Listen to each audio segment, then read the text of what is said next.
With that, we bring in Vice Admiral Mark Fox, former Deputy Commander of CENTCOM. Admiral, great to have you with us. It is a striking Good morning. fact, good morning to you, sir, that we see the largest assembly of U.S. power, naval power, in the seas in the Persian Gulf that we've seen in 20 years, with 3 Air Force carrier strike groups in the region now. Explain to us what that looks like close up and what the power of that presence really is.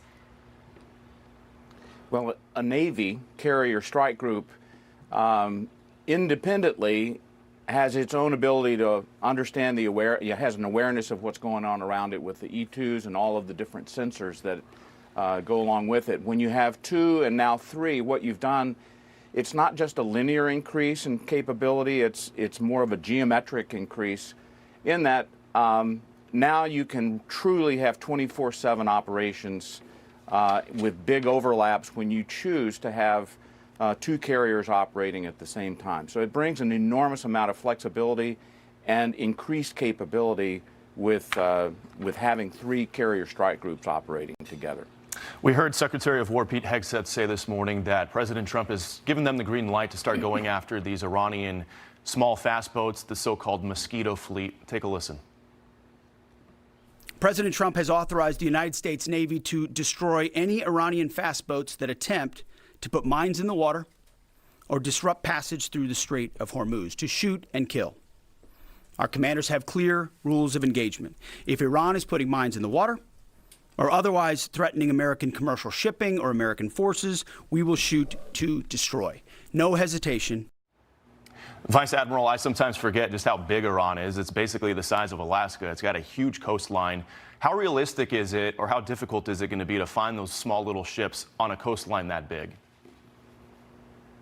Well, the Strait of Hormuz, the geography favors us in this particular case because the only place where the IRGC Navy is capable of constricting or attacking merchant ships really is in that about 20 or 21 mile strait. So I have no doubt that we have had an unblinking eye on that, and before we had a ceasefire. And so when I heard reports of small boats coming out and attacking merchant ships, I think that is the catalyst that created this change in our posture, even though there was a ceasefire where now we have authorization to strike and kill small boats coming out. I am confident that we have had a very, very strong surveillance and reconnaissance posture there and know where they're coming from and where they're going to. If they've put mines in the water, I would expect that we know where they are.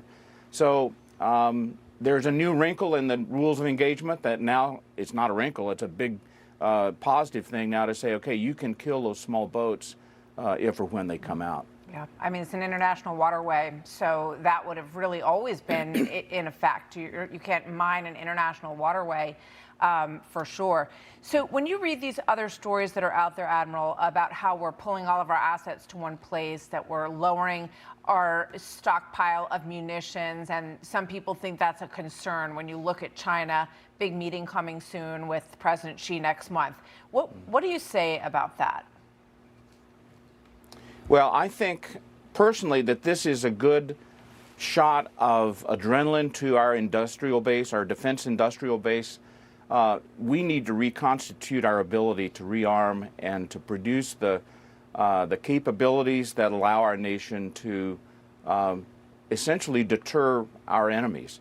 If you have an enemy and you have forces that you will be able to inflict a pain on them, then they're going to be deterred from doing something. And if you don't have that capability, then that invites mischief on the part of whoever your potential adversary may be. So I'd like to say that this comes out of it's a good thing for our industrial base to have a shot of adrenaline to say we need to rearm those. Yeah, even discussion about the auto manufacturers getting involved in producing some munitions in the future. We'll see where this goes. Admiral Fox, thank you very much, sir. Great to see you.